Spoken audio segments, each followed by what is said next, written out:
Hey everyone, Cindy here with Create Your Own Luck and Love, and welcome to the Facebook Live. I'm just kind of playing with the lighting a little bit here. Wow, that's future's so bright. I gotta wear shades. Anyway, I'm trying. Maybe that'll work a little bit better. Anyways, I wanted to talk to you guys today about about the summit. And can you guys see me? Would anybody like send me a thumbs up? I'm gonna actually get into Facebook right now and see if you guys can see me. Oh yeah, I'm in the group. We're live. Okay, awesome. Okay. Sorry guys. This is all kind of new to me, this whole live thing. But at any rate, I wanted to chat with you guys a little bit. Sorry, I'm looking at something on the computer.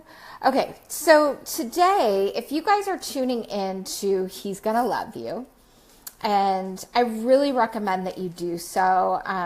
And this is for everyone, whether you're in a relationship. Does that look kind of funky? Oh, you're here. Oh, I see you. Hi, Robin. Hi, Alyssa. Is it Alyssa or Elisa? Okay.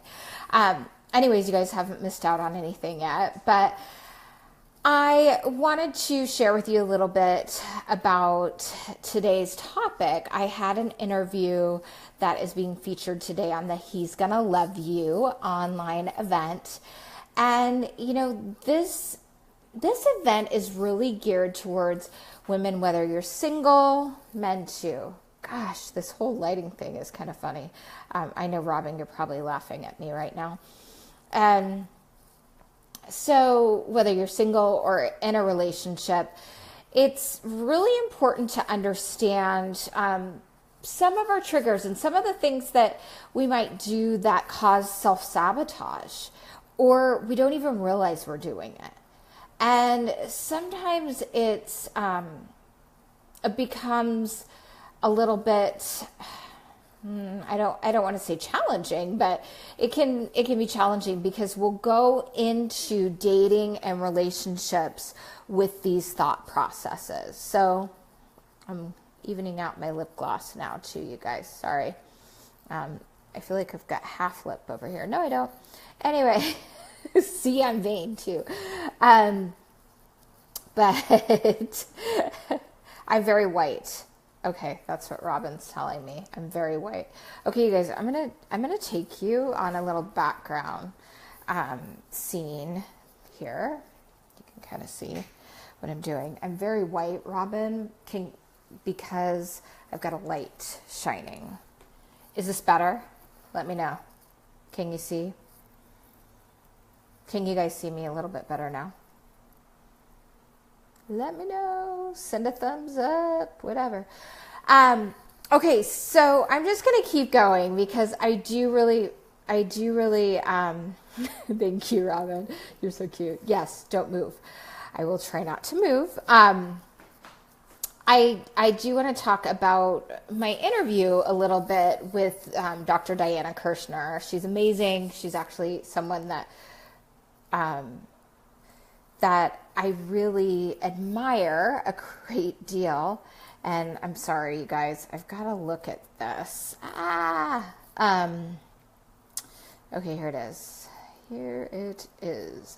So what we end up talking about in this interview, I apologize for we end up talking about what are some of the things that prevent us from actually moving forward when it comes to dating and relationships. And you guys wouldn't believe it, but and I want you to watch this, so I'm not going to share everything.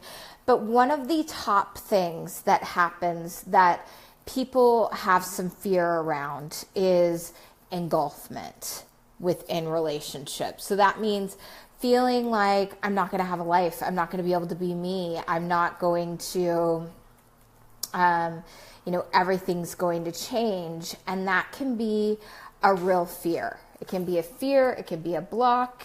It can be a limiting. Hold on. I'm going to do something really quick. So don't mind me.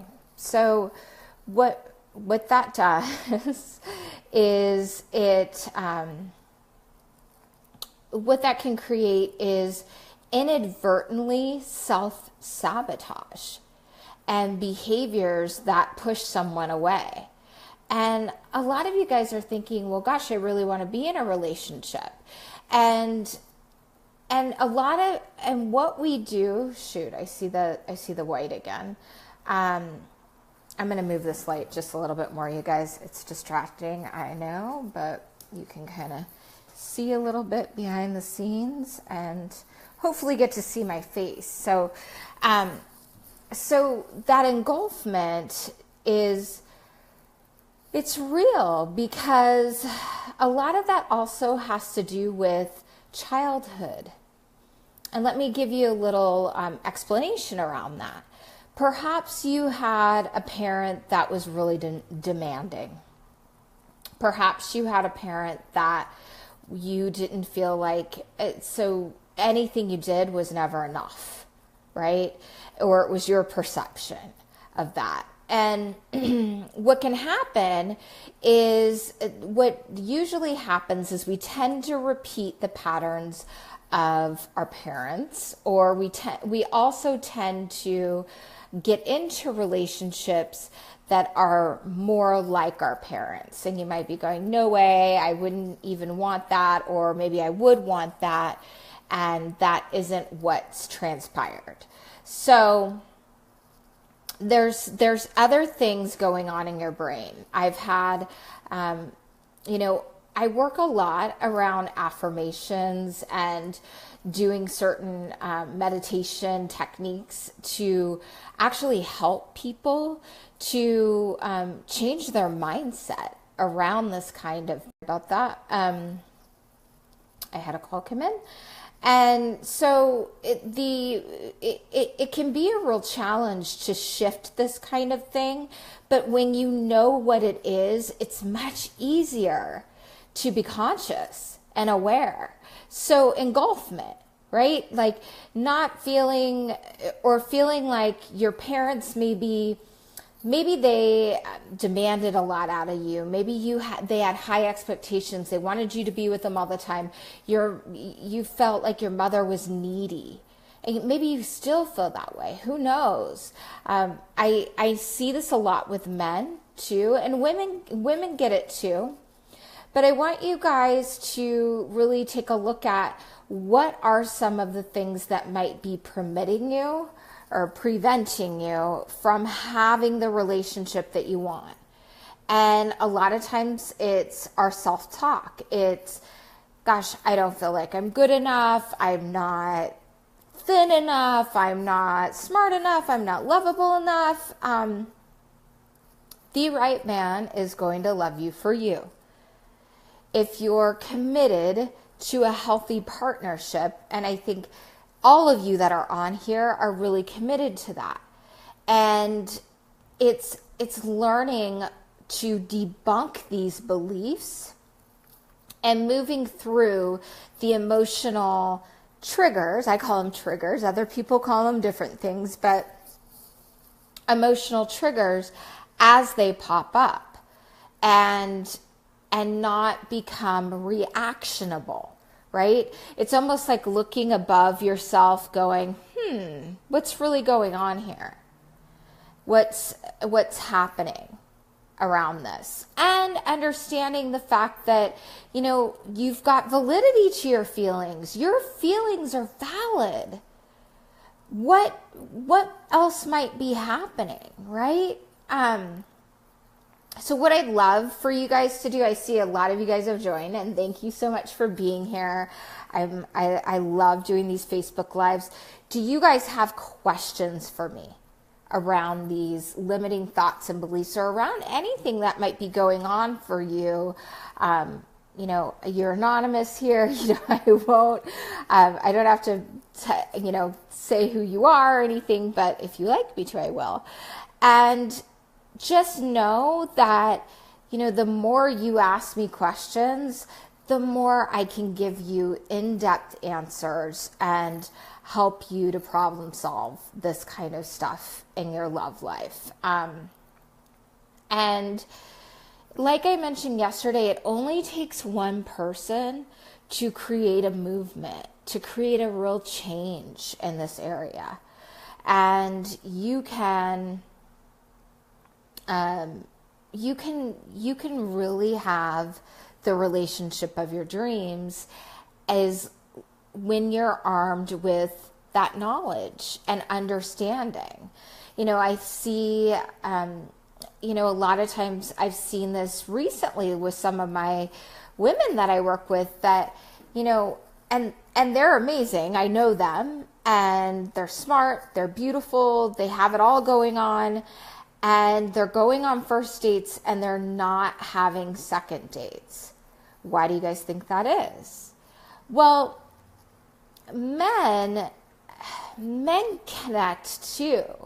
So if he doesn't feel like, for whatever reason, you're interested in him, if he doesn't feel like there's even a connection on his part, right? If he doesn't feel like there's been a connection there's been connect points. I talk a lot about this, connect points. So find things that you can connect on. It's pretty easy if you're dating online and maybe you're on Match.com or OkCupid or something like that, where you can read their profile and go, oh, this guy loves to travel.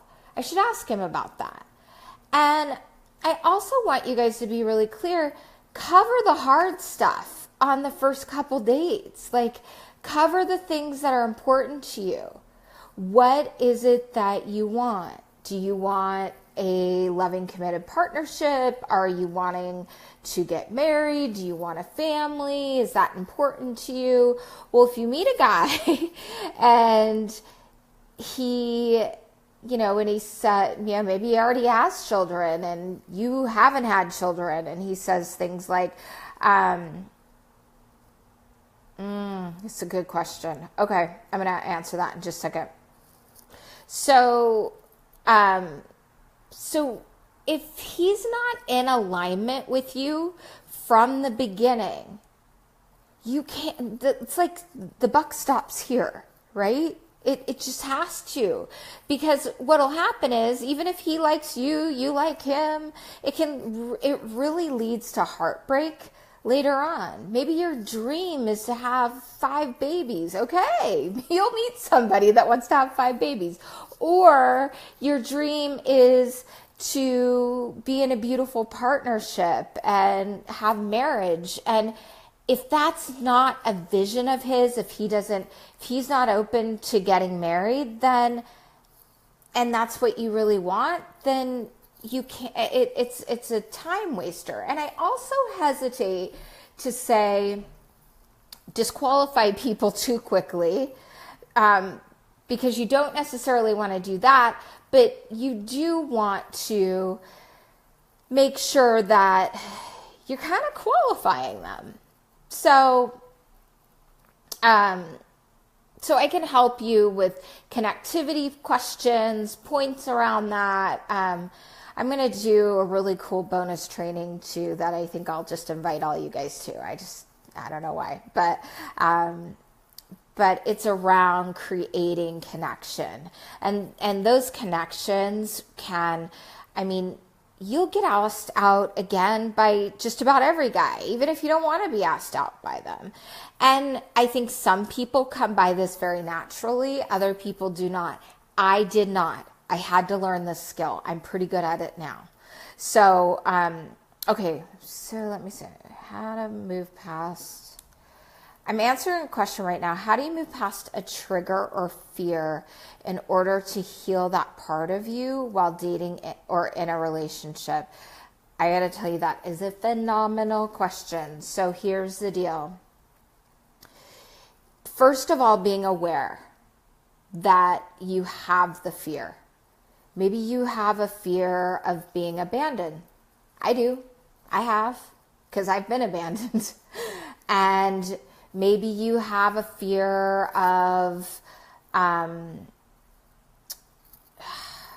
who knows, it could be anything, right? You have a fear that you'll never get married or whatever it is. The best way to get past it is to embrace it. And I know that sounds very odd, but it's true.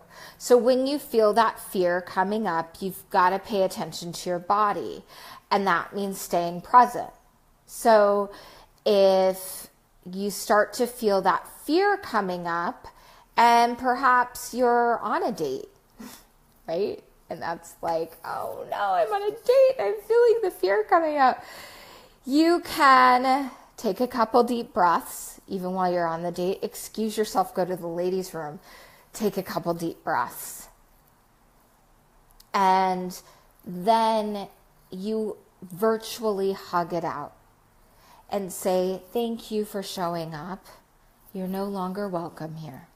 Because those fears, too, are part of our ego. And that ego place wants to keep us stuck in a place that isn't serving you, that may be more of a victimhood mentality. And also even speaking into them a little bit. That's called vulnerability.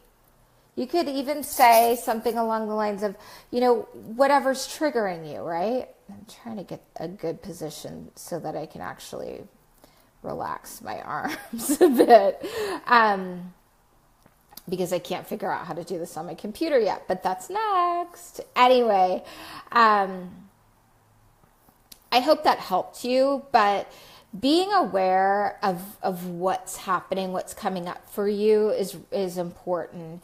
If you don't know what's coming up for you, that means you've got to take some time and you've got to step away and not be emotional when things are happening. It's like taking those deep breaths when you're feeling triggered and going and doing things that are going to be healthy and serving you. Maybe that means going out on a walk or going to the gym. Because when you get your endorphins going, that really starts to release our emotions that can get really stuck in our head. So let me know, really put a post below if that was helpful or if there's anything specific that's coming up. And a lot of times, the other thing that I wanted to share about is a lot of times it comes up, you guys, around communication or the stories that we tell ourselves. Like if we're feeling like we have to have a hard conversation with someone that we're dating or a partner that may feel a little strange to us because perhaps you grew up in a household where everything was swept underneath the carpet. So it's harder for you to have a conversation. And I can tell you this, women, more so than men, have challenges around this. And men may sometimes want to avoid conversation, but if we bring up conversation in the right way, they love the opportunity to actually speak and talk to you about whatever might be happening for you. It's kind of like what I said yesterday. Somebody was asking the question around, she's been in a relationship for a couple years. She wants to get married to him, and he wants to wait a few years. Well, getting really curious about that is important. But if you have something that maybe is an underlying fear, yep, it's that, and frankly, when you feel I wanted to answer this question. I will in just a second. Sorry, you guys, I was reading this. But, sometimes we have the underlying fear of, not saying anything because we just want to keep things smooth. Men actually really like it when you bring up things that are important to you, and you set boundaries that are important to you.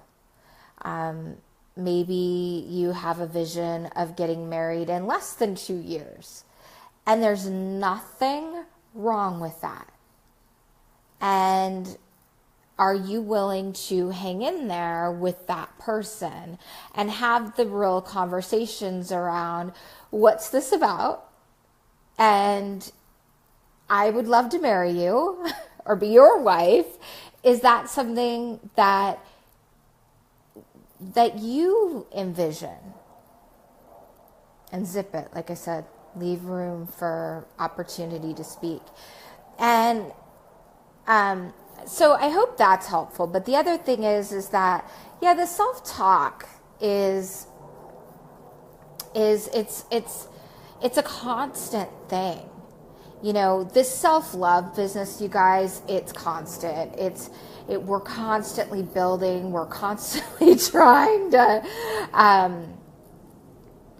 really embrace and love ourselves. And I think it's a lifelong journey.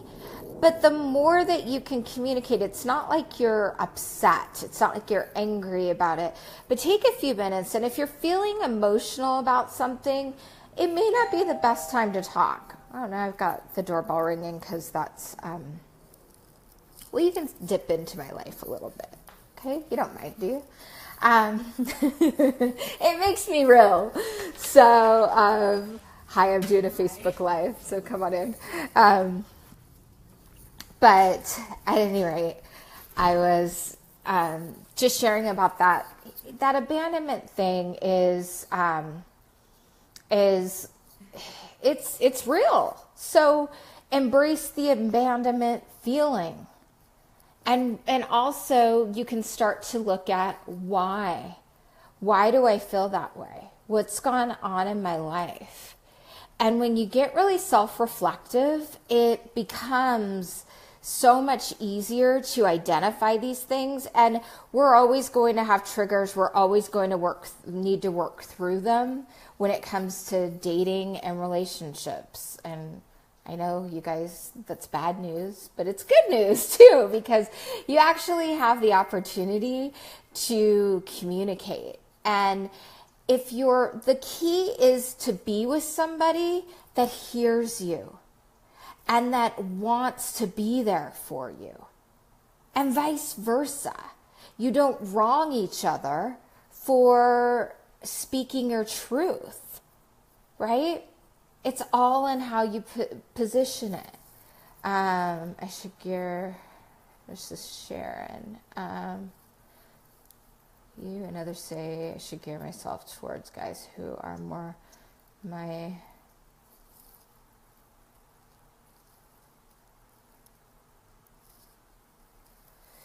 You know, the thing is that, I mean, you and I talked about this a little bit today. I mean, the biggest thing for you is to focus on you. Focus on what it is you really want. If you want to get married, awesome. If you just want a great partner, rock on. That's great too. But you've got to take your eyes off someone who isn't willing to give you what you want in a relationship. If you're accepting breadcrumbs, then it's not fun. You're constantly wanting. And I see this all the time with women, and you guys know I get really passionate about this stuff, so don't mind me as I go off on this. But I see this often. It's like, we'll take certain things as, or, you know, women will, I've done this in the past too, we'll take certain little tiny things as, oh, he's really into it. No, a guy that's really into it, you know. And their timing is everything too. So it's about understanding what could kill a relationship. I can tell you this, it's not understanding your triggers and not understanding what that is when it comes up. Because a lot of times, especially as women, because we're so nurturing and we're people pleasers and we want to be liked, so we won't say anything for a while. And we'll just be like, everything's fine, everything's fine. Next thing you know, he shows up 5 minutes late for a date and our head pops up. Not kidding. It's like our steam's coming out of our ears because we let like 5 things pile up. And instead of just understanding what your boundaries are and really staying strong in that and not giving your power away. Now, not that you want to be complaining to a guy all the time. That's not what you want to do. But you can have constructive conversations like, I just want to tell you, I really do enjoy our time together. I love spending time with you. So much fun. I don't think I've ever laughed this hard in my life. Whatever's true for you. And,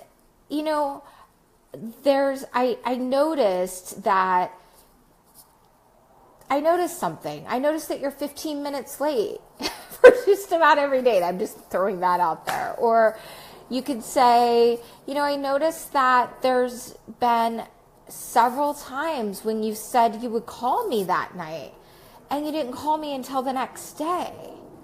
And I just wanted to tell you that I worry about people when they tell me they're going to call me and they don't call until the next day. Or if you don't feel like talking, I totally understand and respect that. Maybe shoot me a quick text so I feel safe and comfortable, because that's what makes me feel good in a relationship. Right? Easier said than done. But it's a 2-minute conversation, you guys, and it really helps. Okay, so let me see. So I hope that helped you, Sharon. You just got to focus on yourself, honey. How do you see?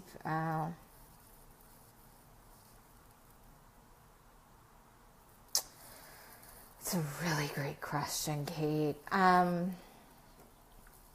So you got to look back at your last relationships, right?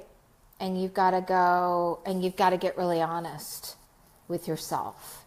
So usually there's patterns within relationships. I'm actually really good at detecting patterns. So if you want, I would love to hop on the phone with you privately and we can talk about that in your specific situation in your life.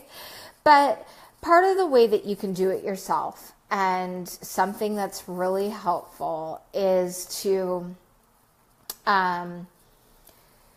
look at your last few relationships and see, were there any similarities? Maybe they didn't look the same. Maybe they didn't act the same. Maybe there's not a lot of similarity, but there might be. Maybe I'm just going to bring up things that I hear a lot. Maybe one guy drank too much. Maybe the other guy worked a lot, right? So he didn't seem to be as available. Maybe the other guy spent more time with his friends than actually with you and cultivating a relationship. So that to me is a string of unavailability. But you've got to connect that back to yourself, because you're the only common denominator when it comes to relationships. I know that sucks sometimes to hear, but it's true. We're our only common denominator. So if there's, if you're feeling like you're attracting emotionally unavailable men or narcissistic men or men that don't want commitment, there's something going on within you that's actually attracting that and pushing away the potential man that wants commitment. So that's the first way to do it, is write things down. Write about what was good about each relationship, but what were your biggest challenges with them?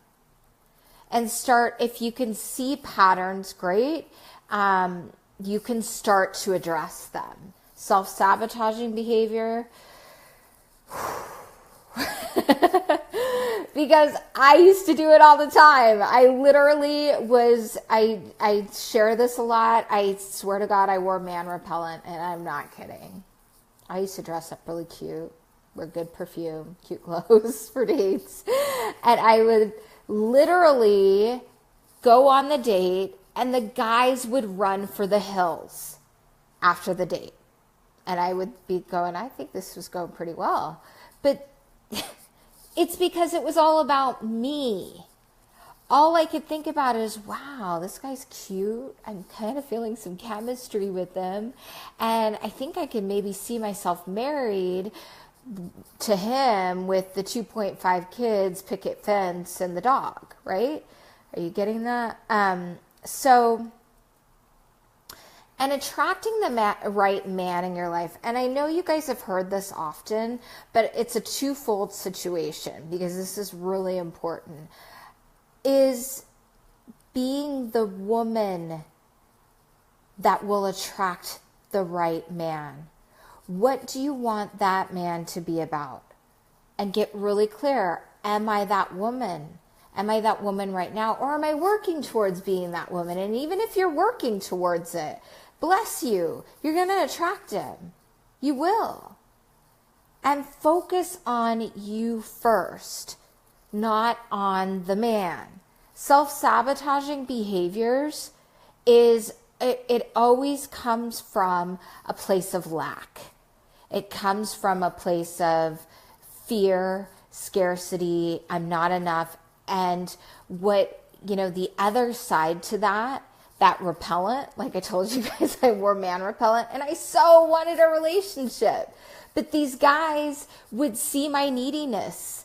Like, they could sense it. They could smell it. That's why they ran for the hills. Okay. By giving too much, I always attract narcissists. No more. Oh my gosh. Lori, that, bless you. That is such a great realization. That's like an epiphany. It sounds like you just had, or maybe you had it recently. This is one thing. Okay. I want hearts. I want thumbs up. And I'm going to share just a couple more tidbits because you guys, I'm committed to being on here every single day during our event because I want to help you. I want to connect with you. And I really want to see you guys just rock this area of your life out and have the relationship of your dreams. So I'm committed to that, but I want to talk to you guys a little bit deeper about this. Lori just shared, and forgive me if I just said this, but she realized by giving too much, she's attracted narcissists.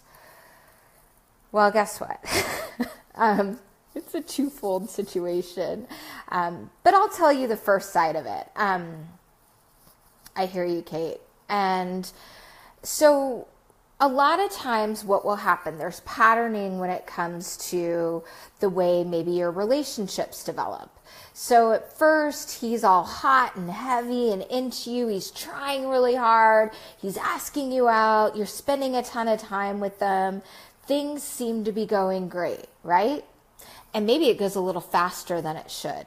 And in your mind, you might be going, I don't know about this. I don't know if it should go this fast. Well, your intuition is correct. You need to pace them if they're trying to go too fast. Because generally, a relationship that goes too fast will stop dead in its tracks. It will end just as quickly. But that's a whole nother Facebook Live conversation. But I just want to address that.